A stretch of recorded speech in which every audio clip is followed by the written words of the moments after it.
Price Lord. கர்த்தர் நல்லவர். கர்த்தருடைய பரிசுத்த நாமம் மகிமைப்படட்டும். காலைதோறும் என்ற இந்த நிகழ்ச்சியில் உங்களை சந்திப்பதில் மகிழ்ச்சி அடைகிறேன். பிரியமானவர்களே, நாம் தொடர்ச்சியாக நீயோ என்ற தலைப்பின் கீழ் தேவனுடைய வார்த்தையை நாம் தியானம் பண்ணி கொண்டிருக்கிறோம். ஆண்டவர் நம்மோடு கூட பேசி கொண்டிருக்கிறார். இந்த வார்த்தைகளெல்லாம் உங்களுக்கு பிரயோஜனமாக இருப்பதற்காக கர்த்தரை துதிக்கிறேன். கர்த்தர் உங்களை ஆசீர்வதிப்பாராக. நீயோ என்ற தலைப்பின் கீழ் நாம் 7வது ஒரு காரியத்தை நாம் தியானித்து தேவனுடைய சமூகத்திலே நாம் ஜெபிக்க போகிறோம். கர்த்தர் நமக்கு உதவி செய்வாராக. தீமோத்தேயுவுக்கு எழுதப்பட்ட 2வது நிருபம் 4ஆம் அதிகாரத்தில் பவுல் தீமோத்தேயுக்கு இப்படி ஒரு வார்த்தை சொல்லுகிறார்.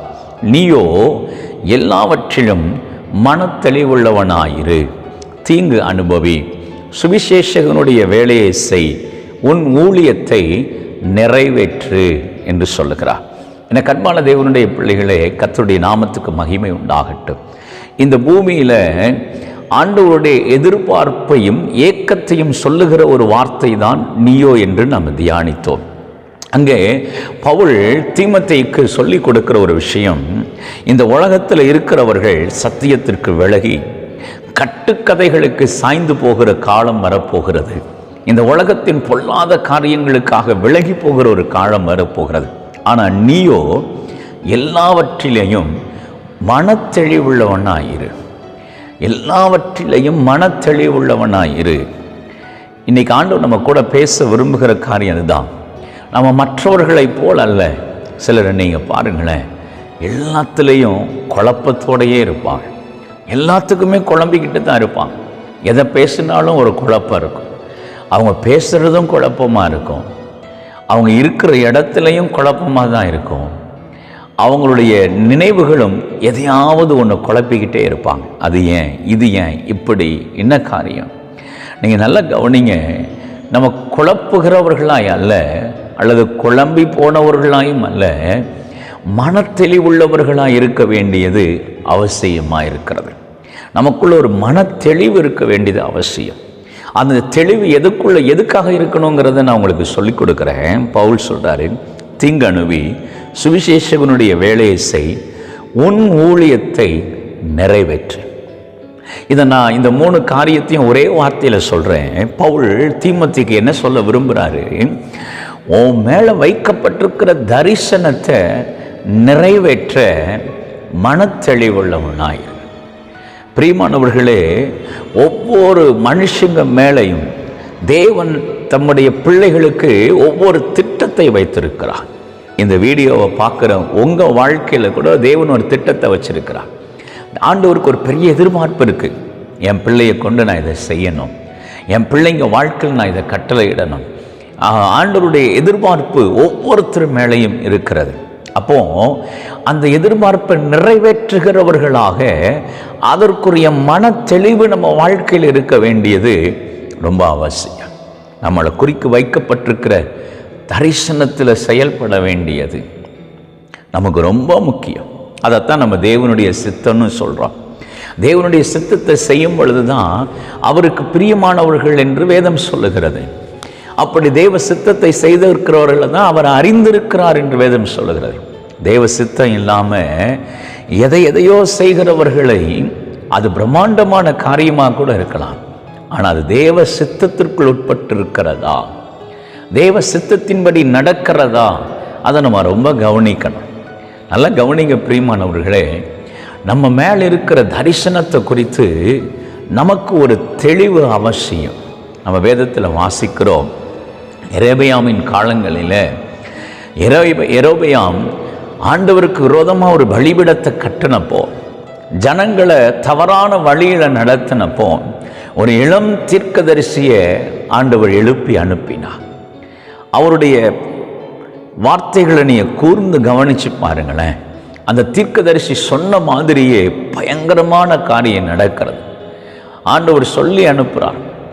ஆண்டவருடைய எச்சரிப்பான வார்த்தைகளை எரேபியாமுக்கு சொன்ன உடனே எரேபியாம் கையை நீட்டி அவனை பிடியுங்கள் சொன்ன உடனே கை மரத்து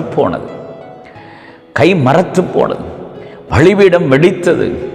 இதெல்லாம் கண்டு எரேபியாம் பயந்து நடுங்கினான்.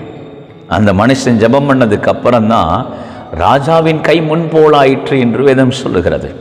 ஆனால் அப்படி வல்லமையான ஒரு காரியத்தை நிறைவேற்றினவன் ஆண்டவர் ஒரு வார்த்தை சொல்லி அனுப்பியிருந்தார். நீ போன பாதையில் போகக்கூடாது, அங்கே தண்ணீர் குடிக்கக்கூடாது, அங்கே சாப்பிடக்கூடாது, அங்கே எதையும் வாங்கக்கூடாது. இப்போ ராஜாவுக்கு முன்னாடி எல்லாத்தையும் அவன் அள்ளல் தட்டிட்டு, ராஜா கொடுக்குற வெகுமதியாக இருக்கட்டும், சாப்பாடாக இருக்கட்டும், எல்லாத்தையும் அள்ளல் தட்டிட்டு வந்துட்டான். ஆனால் வயதான தீர்க்கதரிசி அங்கே ஒருவர் இருந்தார். அங்கே வேதம் சொல்லுகிறது, அந்த தீர்க்கதரிசி போய் கர்த்தர் தான் என்கிட்ட சொன்னார்னு ஒரு தவறான ஒரு பொய்யை சொன்ன உடனே இந்த இளம் தீர்க்கதரிசி அதற்கு செவி கொடுத்து போய் அவனுடைய வீட்டிலே சாப்பிட்டு திரும்பினான். வேதம் சொல்லுகிறது, சிங்கம் அவனை அடித்து போட்டது. பிரியமானவர்களே, ஆண்டவர் தெளிவாக சொல்லி அனுப்பியிருக்கிறார்.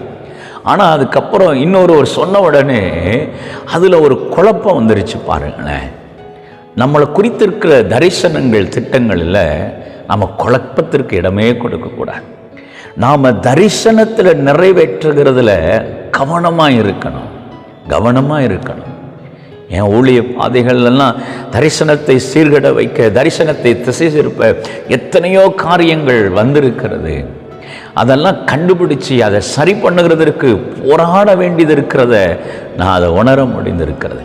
நீங்கள் நல்லா கவனிக்கணும் பிரியமானவர்களே, இந்த உலகத்தில் நம்ம மேலே வைக்கப்பட்டிருக்கிற தரிசனம் ரொம்ப முக்கியமானது. நம்ம மேலே வைக்கப்பட்டிருக்கிற தேவனுடைய திட்டம் ரொம்ப முக்கியமானது. அந்த திட்டத்திற்கு வருகிற தடைகளை நாம் தகர்த்து தெளிவுள்ளவர்களாக நம்ம மேலே வைக்கப்பட்டிருக்கிற தரிசனம் நிறைவேறுகிறதுல கவனமாக இருக்கணும். இன்றைக்கி யோசிச்சு பாருங்கள், இன்றைக்கி நம்ம மேலே இருக்கிற தரிசனத்தை குறித்து ஒரு தெளிவு நமக்கு இருக்கா? இன்றைக்கி நிறைய பேருக்கு தங்கள் மேலே இருக்கிற திட்டம் தெரியலை, தங்கள் மேல் வைக்கப்பட்டிருக்கிற தேவனுடைய தரிசனம் புரியலை. எதையோ செய்கிறோம், ஏவப்பட்டு செய்கிறோமா, எதையோ செய்கிறோமாங்கிறது ரொம்ப முக்கியம். நமக்கு கொடுக்கப்பட்டிருக்கிற கட்டளையை நம்ம நிறைவேற்றுகிறோமா, நம்முடைய விருப்பத்தை நிறைவேற்றுறோமாங்கிறது ரொம்ப முக்கியம். யாரோ சொன்னாங்கங்கிறத செய்கிறத விட தேவன் சொன்னார் நான் செய்கிறேங்கிறது உத்தமமான காரியம். இன்னைக்கு ஆண்டவர் உங்கள் கூட பேசுகிறான். இந்த வீடியோவை பார்க்குறவங்க உங்கள் மேலே இருக்கிற தரிசனத்தில் உங்களுக்கு அது தெளிவு உண்டாகட்டும். மற்றவங்கள மாதிரி இல்லாமல் உங்களுக்கு குறித்து இருக்கிற தரிசனத்துக்காக காத்துருங்க. அமர்ந்து ஜெபம் பண்ணுங்க. ஆண்டவர் பேசணும்னு காத்துருங்க. ஆண்டவர் என்னை குறித்து என்ன வச்சிருக்கிறீங்க எனக்கு சொல்லிக் கொடுங்க. ஆண்டவர்கிட்ட உட்கார்ந்து கேட்கும்போது அவர் சொல்லி தருவார். அதன்படி நடக்க தொடங்குங்க. நம்ம செய்கிற ஊழியம் சின்னதோ பெருசோ அது பிரச்சனையே கிடையாது. ஆனால் ஆண்டவர் சொன்னாரா, அதை செய்கிறதற்காக பிரயாசப்படுங்க. ஆண்டவர் உங்களை பாரப்படுத்தினாரா, அதுக்காக நீங்கள் செய்கிறதற்கு உங்கள் இருதயத்தில் முழு முயற்சி எடுங்க. அப்போ ஆண்டவர் அந்த தரிசனத்தை வாய்க்க பண்ணுவார். அது அநேகருக்கு பிரயோஜனமாக இருக்கத்தக்கதாய் கர்த்தர் மாற்றி பயன்படுத்துவார். இன்னைக்கு யோசிச்சு பாருங்களேன், உங்களுக்கு தேவன் கொடுத்திருக்கிற திட்டத்தை குறித்து ஒரு தெளிவு வந்துருச்சா? நம்ம இந்த வருஷத்தின் முடிவுக்குள்ளே வந்திருக்கிறோம். இன்னும் 2 மாதம் இருக்குது. இந்த 2 மாதம் 2026க்காக ஜெபம் பண்ணுங்க. நான் என்ன செய்யணும், இந்த வருஷம் நான் என்ன செய்யணும்? சபை போதகர்கள் அதுக்காக ஜெபிக்கணும். சபையில் என்ன திட்டத்தை வைக்கணும்? தரிசனத்தை குறித்த ஒரு பெரிய தெளிவு நமக்கு ரொம்ப அவசியம். ஏன்னா மனத்தெளிவு நமக்கு இருந்தால் தான் நம்முடைய ஊழியத்தை நிறைவேற்ற முடியும், தரிசனத்தை நிறைவேற்ற முடியும். எதையோ செய்துக்கிட்டு இருக்க மாட்டோம், தரிசனத்தை நாம் நிறைவேற்றுவோம். சில நேரங்கள்லாம் மற்றவங்க செய்கிறது ரொம்ப ஆசீர்வாதமாக இருக்கிறத பார்த்துட்டு நமக்கும் செய்கிறதுக்கு ஆசை வரும், நமக்கும் செய்கிறதுக்கு விருப்பம் வரும். அது தேவனுடைய திட்டமே அல்ல. தேவன் நமக்குள்ள ஒரு இருதயத்தில் ஆண்டவர் வெளிப்படுத்துகிற காரியம் இருக்குது பாருங்களேன். அது மற்றவங்களை காட்டிலும் வித்தியாசமாக இருக்கும். மற்றவங்களுக்கு சொல்லப்பட்டிருக்கிறதையே நமக்கு சொல்லுவார் அப்படின்னு இல்லை. ஆண்டவர் அப்படியும் சொல்லலாம். ஆனால் நம்மளை குறித்து தேவன் ஒரு விசேஷித்த திட்டம் வச்சிருக்கிறார். உங்களை குறித்து ஆண்டவருக்கு ஒரு விசேஷித்த திட்டம் இருக்கிறது. அந்த திட்டத்தில் நீங்கள் தெளிவுள்ளவர்களாயிருங்கள். அப்படி என்னைக்கு நம்ம தெளிவாக நம்ம நடக்கிறோமோ அன்னைக்கு நாம் நம்ம மேலே வைக்கப்பட்டிருக்கிற தரிசனத்தை நிறைவேற்றுவோம். ஆண்டவருடைய அங்கலாய்ப்பு அதுதான். நிறைய பேர் சத்தியத்துக்கு விலகி கட்டுக்கதைகளுக்கு சாய்ந்து போனார்கள். அவங்க விருப்பத்துக்கு ஏற்றபடி வழிமாறி போய்விட்டார்கள். ஆனால் நீயோ மனத்தெளிவுள்ளவனாக இருந்து உன்னுடைய ஊழியத்தை நிறைவேற்ற. இன்னைக்கு ஆண்டு உங்கள் கூட அதை தான் பேசுகிறார். உங்கள் ஊழியத்தை, உங்கள் மேல் வைக்கப்பட்டிருக்கிற தரிசனத்தை நிறைவேற்ற பிரயாசப்படுங்கள். கர்த்தர் உங்களை ஆசீர்வதிப்பார். நம்ம ஜெபிக்க போகிறோம், இன்றைக்கி ஒப்பு கொடுக்க போகிறோம். நம்ம தரிசனத்தை குறித்த அறிவு நமக்கு வரட்டும், தெளிவு நமக்கு வரட்டும். ஆண்டவர் நமக்கு கிருபை தருவாராக. ஜெபிப்போமா? இணைந்து ஜெபிப்போம். எங்கள் அன்பின் பரலோக பிதாவே, இயேசுவின் நாமத்தில் நாங்கள் ஜெபிக்கிறோம். இன்றைக்கு நாங்கள் தியானித்ததுபடியே ஆண்டவரே மனத்தெளிவுள்ளவர்களாக இருக்க, எங்கள் தரிசனம் நிறைவேறத்தக்கதாக நாங்கள் போராட கர்த்தர் எங்களுக்கு கிருபை தருவீராகன்னு சொல்லி ஜெபிக்கிறோம். ஆண்டவர் நடத்துங்க. யாரெல்லாம் இந்த வீடியோவை பார்த்து இணைந்து ஜெபிக்கிறார்களோ ஆண்டவர் உம்முடைய பிள்ளைகளுக்கு ஒரு பெரிய தெளிவை உண்டு பண்ணுவீராக. நீயோ மனத்தெளிவுள்ளவனாயிரு, உன் ஊழியத்தை நிறைவேற்றுன்னு சொன்னீங்க. எங்கள் மேலே இருக்கிற தரிசனத்தில் நாங்கள் தெளிவுள்ளவர்களாக இருக்க கர்த்தர் எங்களை நடத்துவீராக. நீரப்படி செய்கிறதற்காக ஸ்தோத்திரம். ஆசீர்வதி. இயேசுவின் நாமத்தில் ஜெபிக்கிறோம் தூய பிதாவே, ஆமென். God bless you. கர்த்தர் உங்களை ஆசீர்வதிப்பாராக.